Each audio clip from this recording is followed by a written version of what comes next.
So we're at the Pantages Hotel just before the Gov 9-year party, the K-Swing. Now, how would you compare New York City to a place like Toronto? I'd have to say that the scene in Toronto, it's fresher. I feel a more genuine kind of love of the music. In New York, I think it's a bit stale, and maybe that's because I live there. You're always more cynical about where you are. Everything looks greener on the other side. But I just have to say that all my experiences in Toronto have always been very positive. I just feel like the crowd is just definitely more accepting and more open to what they hear than what goes on in New York. Is that just Toronto, or is that all of North America? I really say that, New York definitely, I feel, is very closed-minded. I'm a breakbeat DJ, so to be honest, I hardly ever play in Manhattan, even though that's where my home is, because you whisper the word breakbeat to a promoter in New York, and they kind of run off in the other direction. New York's just a very house and trance town. There's a small, underground drum and bass scene, but as for breakbeat artists, we don't have too much of a say in New York City. Now, what got you started into the scene, and were you always into breaks? Well, what got me started, my boyfriend back in college took me to my first rave. I was a freshman in college, and just totally blew me away. I fell in love with the culture and the people and the music, and I come from a performance background, so getting into the whole DJ thing, I just thought it was another avenue for me to entertain and perform. And I love doing it. I just, love making people have a great time and look back and have say, oh, God, that was like a great set, dance my ass off. As far as breakbeat, the first records that I ever bought were Bassman Twins, DJ Icy, Crystal Method. I've always been a breakbeat fan, and I think it's because for me, coming from the dancer side, I felt it was a lot more open to interpretation rather than like house or trance. I felt was too restrictive for me as a dancer.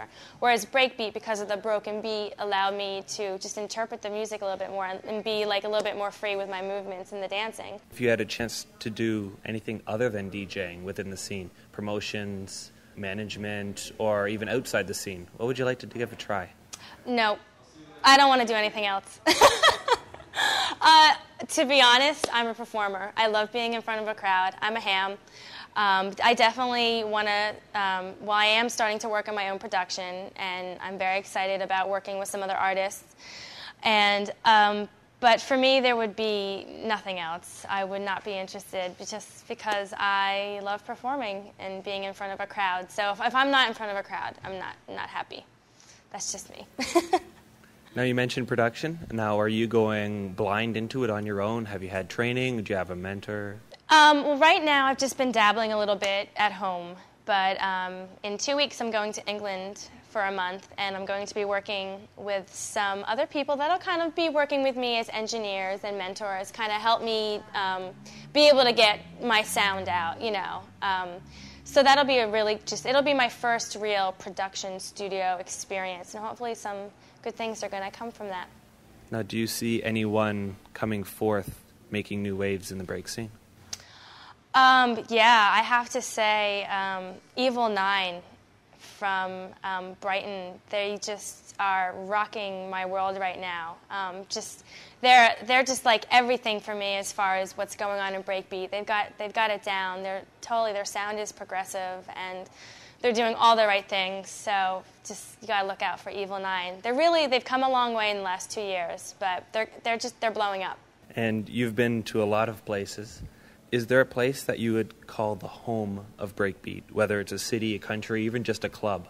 Well, the home of breakbeat actually I'd have to say was in this country. A lot of it was inspired by the Florida breakbeat sound, and also a lot of West Coast stuff. There was a lot of breakbeats coming out of the West Coast, but all the breakbeat stuff was definitely inspired in this country.